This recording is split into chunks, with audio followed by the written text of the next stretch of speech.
Hello everybody, it's your boy and here I'm coming at you guys with another YouTube video. So, in today's video is the dev stream, and honestly, for once the dev stream was incredibly promising.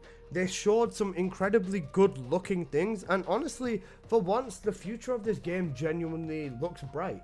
So let's get on into it. Now, starting off with Ultimate Yujin, or as I'm going to call him, the Ultimate Twink.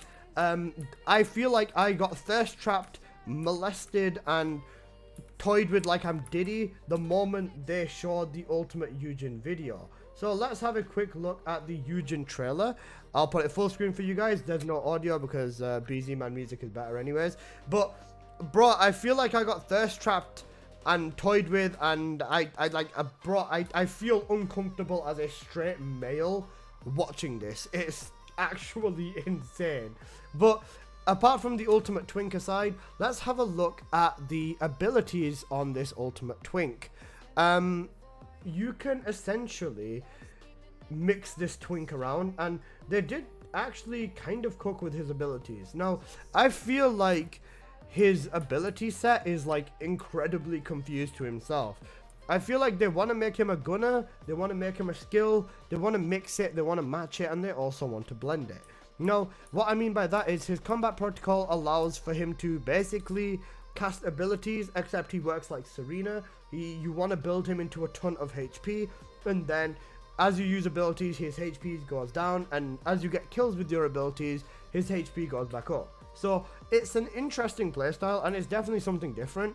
His ability number 1 will put a bio drone on his shoulder, which is something I feel like Jaber should have had, and it's quite literally what Enzo's turret does anyways, except it's a ton stronger, and it's affected by range up to 300%, so this is very, very good range on here as well. And this will give you 7% of your HP back, I think it is, on nano recovery cells is what they're calling it. His second ability gives quite a big buff for your fire rate, primarily being a 20% increase. 36% firearm attack is practically nothing. Yeah, this is insane. The fire rate buff is quite big. His third ability is just, expand nuke bunny or something like that. It's kind of just like I will AoE nuke you. It's kind of cooked. And then his fourth ability is self buffs, specifically a crit damage buff and a 49, let me repeat that for you, 49% skill power buff, which is insanely high, along with a 35% movement speed buff. Yujin is definitely going to be a very, very capable character. He already was, but they've gone ahead and actually done a decent job with this. In terms of practicality, I don't trust the developers because for some reason they add a crit buff on here and then do not run a crit setup.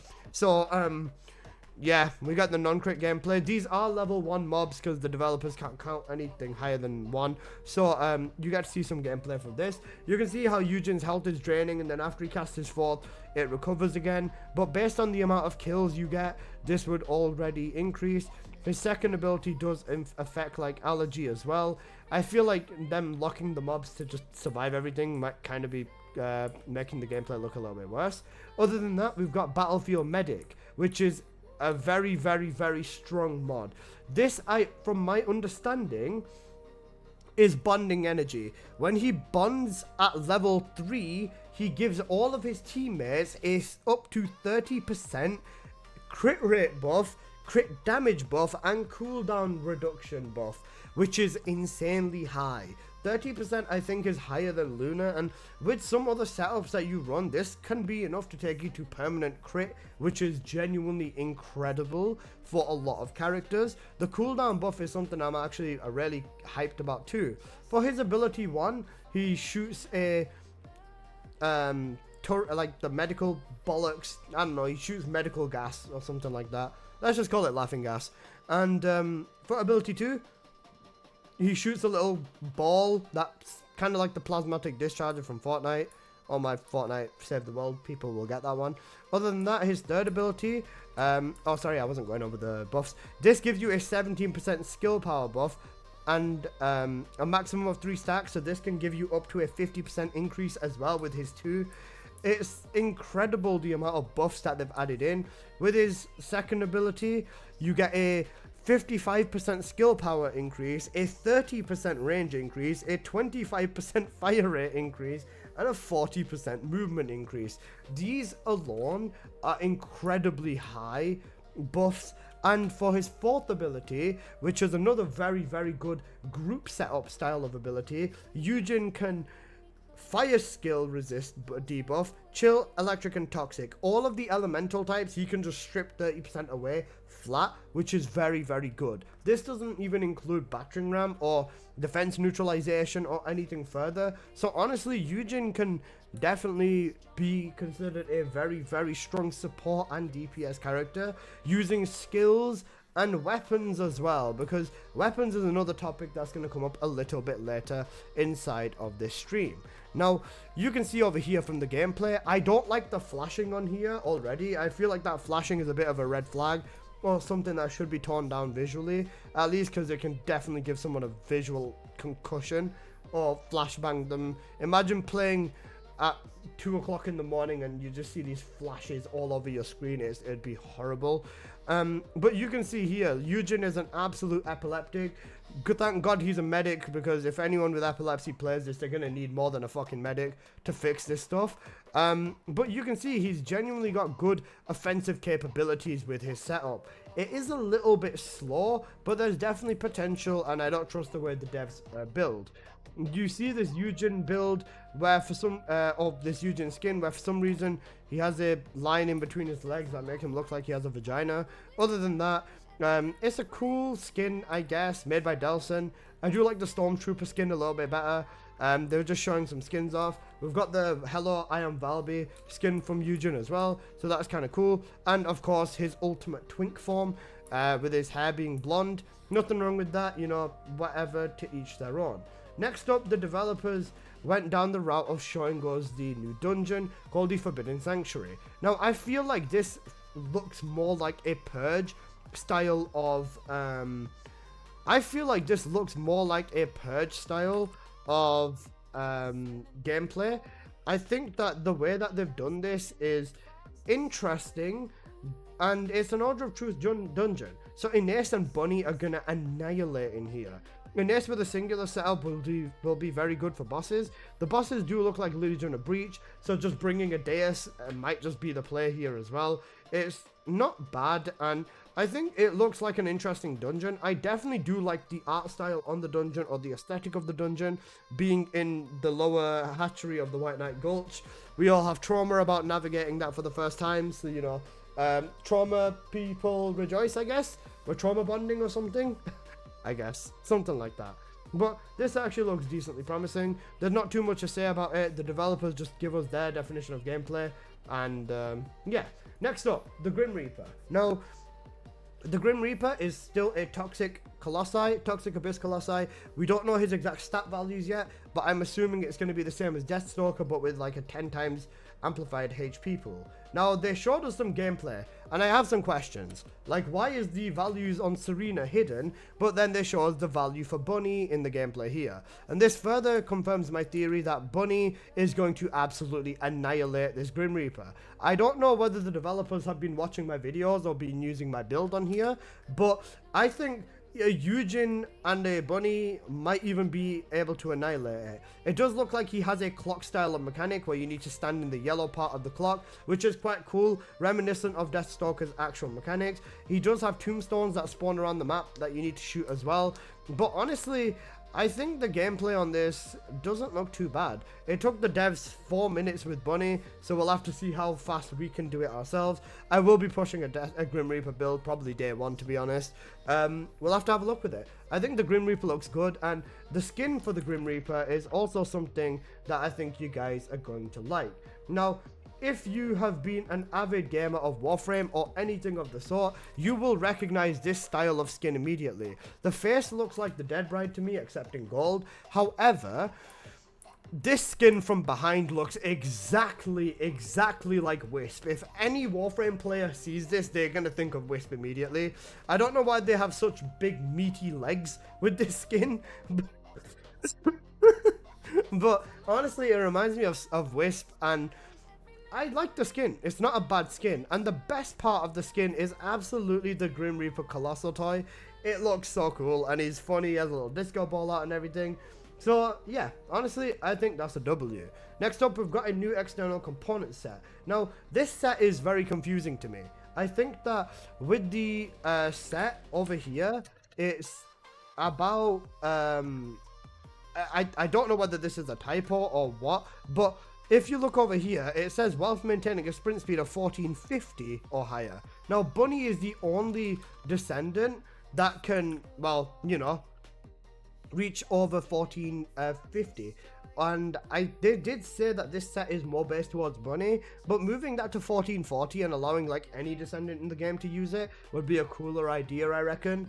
And yeah, I don't know why we're still making descendant specific sets at this point. It's kind of useless.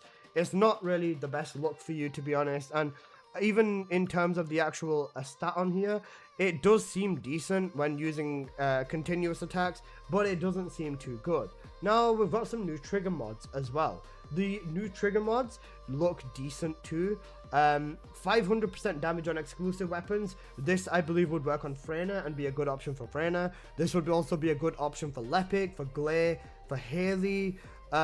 Yeah, anyone with a unique weapon this looks like it'd be promising with, so there's definitely a lot of information to be had over there. We've got ground eruption as well, which I think is going to be very good for Colossi, because it does say this damage increases against Colossi and commanders more.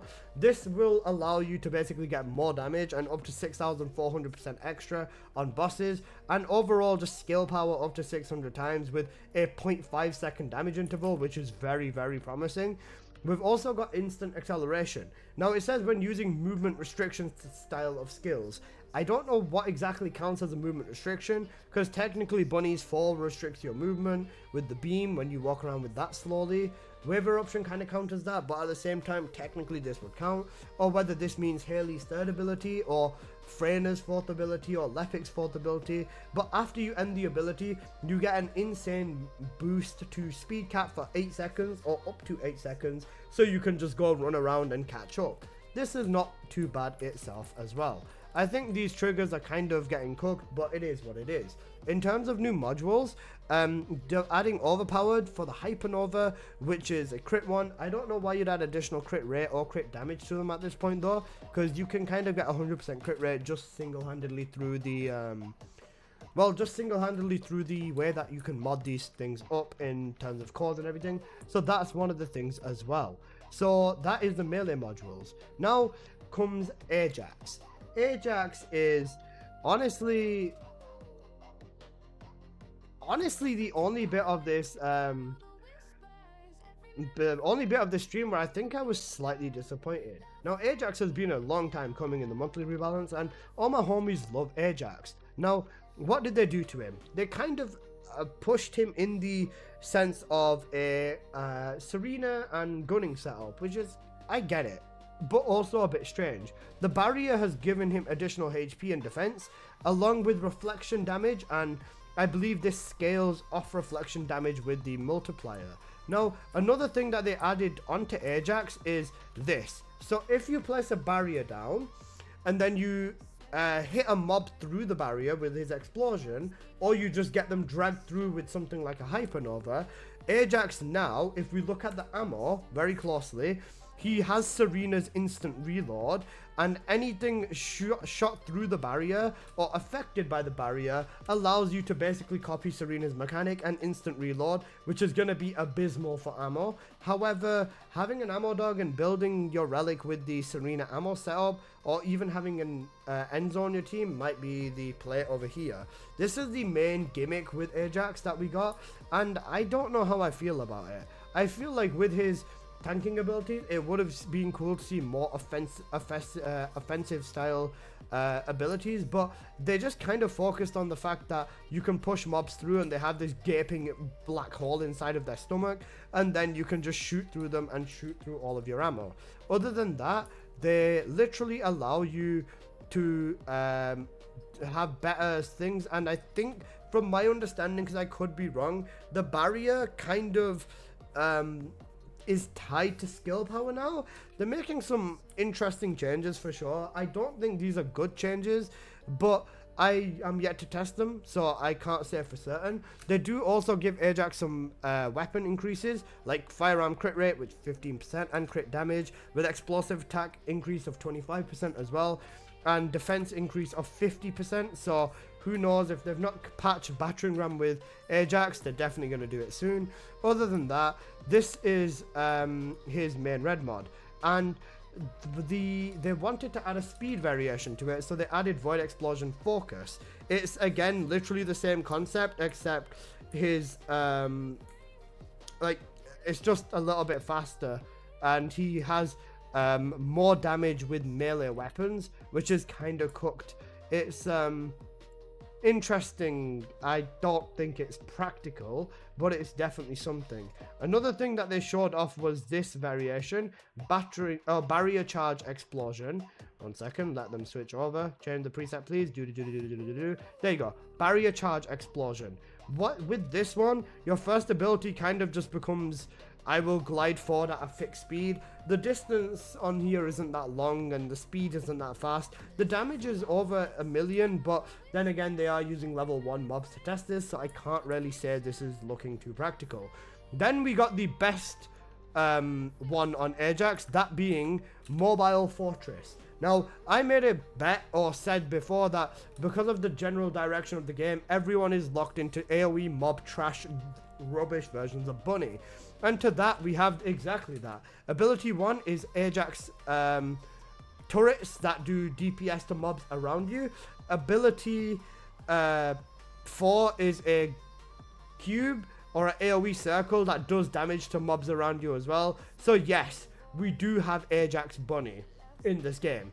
And I think pairing this up with a 60% sprint speed weapon and a ton of range, you are quite literally just going to have Ajax Bunny. And as you can see here, it does do a decent amount of damage as well. So Ajax Bunny is a thing. Following up on the monthly balance, they announced for this coming month, it is going to be FREYNA, VALBY, and VIESSA.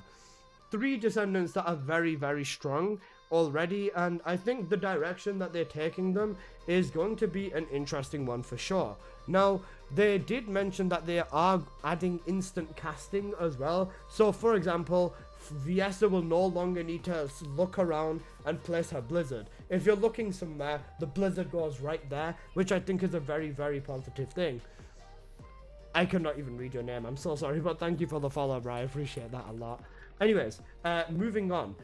Next part of the dev stream. Now, they did mention that they want to completely rework weapons as well. Not just these 3. The Hive Master is gonna get, I believe they said, it's better unique ability. Fallen Hope is gonna have more synergy with Toxic Descendants. And the Truly Deadly Arsehole is going to buff fire type continuous abilities. So something like Blair's 3rd ability or his 2nd ability. Now, they've said that they want to completely overhaul and rework every weapon in the game, not just these 3. What they meant by that was changing the unique abilities and buffing them, making the weapons synergize better, and making them just overall more useful. An example of something I could think of this, for example, would be taking the Blue Beetle and instead of only applying it to fusion abilities for a crit buff, it just works with everyone and it's a crit buff for everyone, making it one of the best statistics in the game.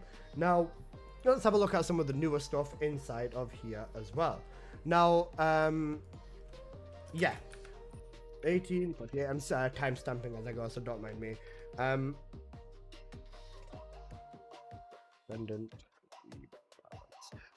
Yeah, so with this over here, we've got trades. Now, trades for Ancestor mods, they are 1.5 million gold each. And yeah, they are also increasing the trades from my understanding. It's going to be something of this. There's going to be a 10,000 caliber cap for your trade, so your trade can be up to 10,000 caliber. There's going to be 152 slots instead of the slot amount that you have now, which is 91. So this is also a positive for people who want to get themselves a ton of Ancestor mods. They are also adding 10 more Ancestor mods into the dailies for the Forbidden Sanctuary dungeon. So you can get 10 in Supermassive, 10 in Forbidden Sanctuary, 2 in Sigma, and a 25% chance in Warcrasher. So you can get up to 22 Ancestor mods in one day on a reset, which is insane. Other than that, I think that makes the total over 40 Ancestor mods a week, which is like crazy high. Yeah, that's the main thing I would say.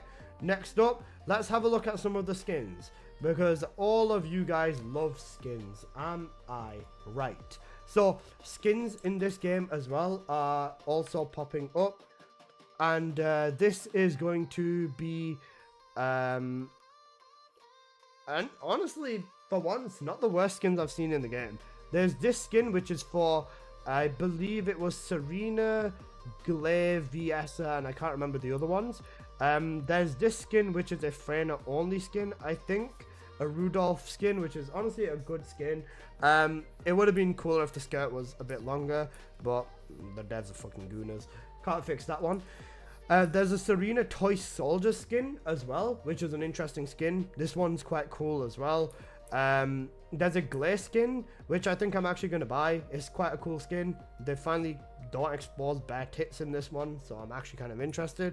And then honestly, I think the best skin in the game for the males is the Cork Polar Bear skin with the dope glasses. And honestly, the skin is so goofy, but I have to say I'm absolutely a fan. This is genuinely such a good skin and such a well done skin. I think I'm 100% into this one. Other than that, they showed a little bit of more skins. So a Luna skin over here as well. This skin's not too bad, and honestly kind of cool, I guess. They have also bought the medical support in for Haley after a year, so Haley's getting that skin as well. Now that's pretty much all for the skins, I believe. This is some more skins as well. They're adding a gym wear for skins, so gym outfits for your descendants. And then honestly, I would love for the females to just have a straight up suit like this as well, but the devs just want to give you see-through white shirt with a bra instead, which is kind of cooked. Yeah, nothing much to be said about these. They're just more skins that will be coming later inside of the month. Next up, Lounge 2. Now, Lounge 2 is something that, well, a lot of people have been interested for. However, I can kind of announce to you guys that Lounge 2 was in fact cancelled. So, what happened is the developers have decided that it's time to lock the fuck in, and they showed us some images of what Lounge 2 is. There'll be space for your bikes, you'll be able to put skins onto the guide. The lounge just genuinely looks a lot more refined. However, they've delayed this and they have decided to focus on rebalancing the game, rebalancing content, buffing weapons, focusing on gameplay, focusing on endgame, and genuinely focusing on new content, which is something I think is a very big W, especially from our developers who usually don't, well, you know, cook like this. And let's talk about the biggest thing in the room, which is the roadmap. There is so much to talk about with this one. Now, the next roadmap for the next 6 months is the biggest thing that you'd want to pay attention to. Next month, we have a breach tracking field, which I think is another variation or another dungeon in Axion that we'll have access to.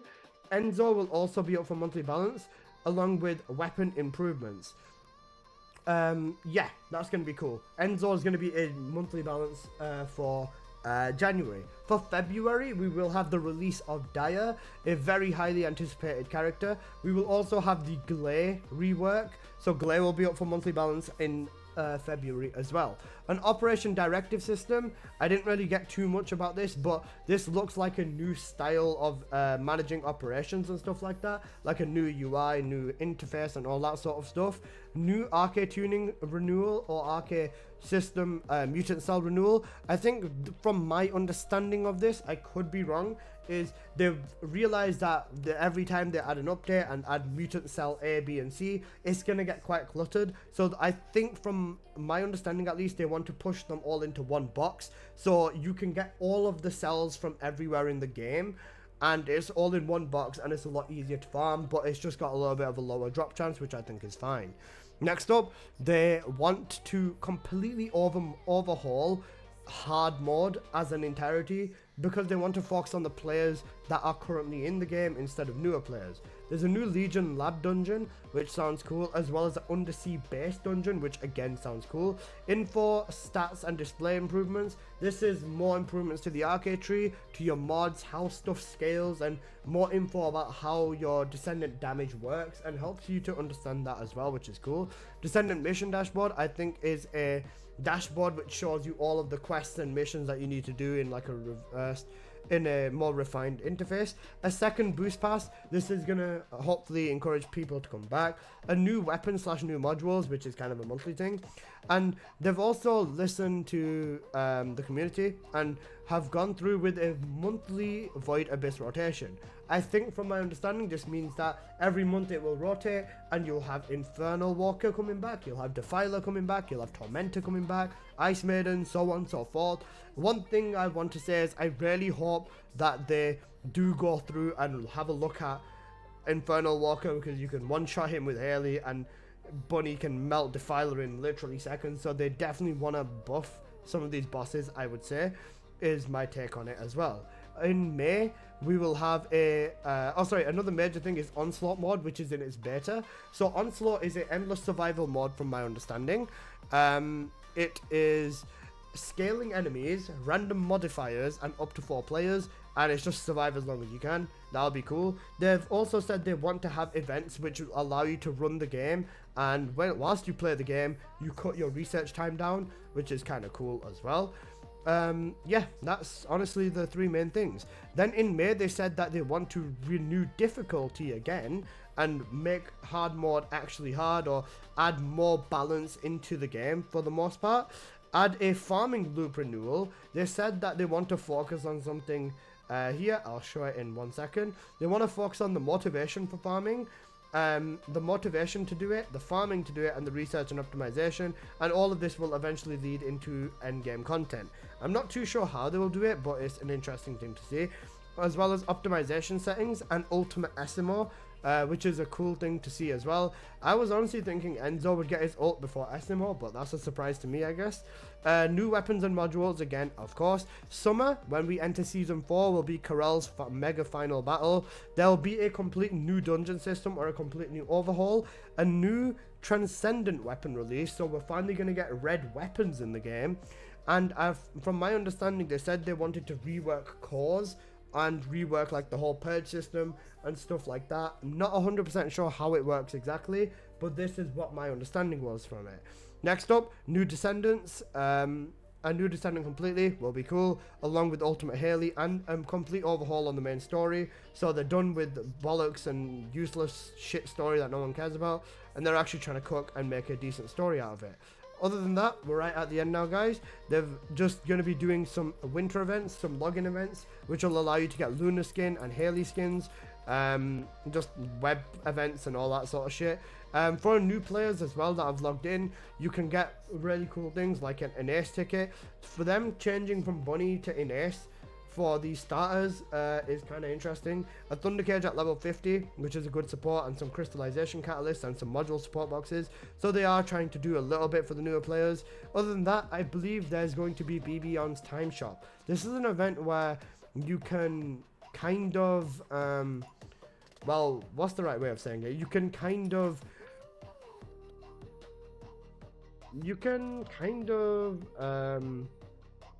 farm infinitely, and it's based on a timer reset, so you can just farm and keep exchanging as much as you farm until it resets, from my understanding, as well as having weekend boosts in specific locations, like a gold boost in Axion, a gold boost in Spec Ops, an RK XP boost in Sigma, an XP and weapon proficiency boost inside of Infiltrations. They'll also have a website event, and this is the guide. You can put skins on your guide in the new lounge, so they're going to have the community choose whether they want practical buffs like Catalyst, Mutant Cell boxes, all of this sort of stuff, or whether they just want to fucking masturbate to the guide. I think it's going to be a pretty unanimous decision on this side. Yeah, that's pretty much it. So that's everything in this dev stream. It's a lot. It's been a very, very big stream, and honestly, I think that for once we're actually looking kind of promising. some things that look insanely good. And like I said, it's been a long one, but there's so much detail and so many things that they've said that they want to do that I'm genuinely optimistic, and I'm looking forward to the update. So let me know your thoughts. It's been a long one, but thank you guys for watching. Hope you've enjoyed. If you did, please do smash that like button. If you're new here, please do consider subscribing. I make plenty of videos on the First Ascendant, and yeah, I'll see you guys in the next one. Peace.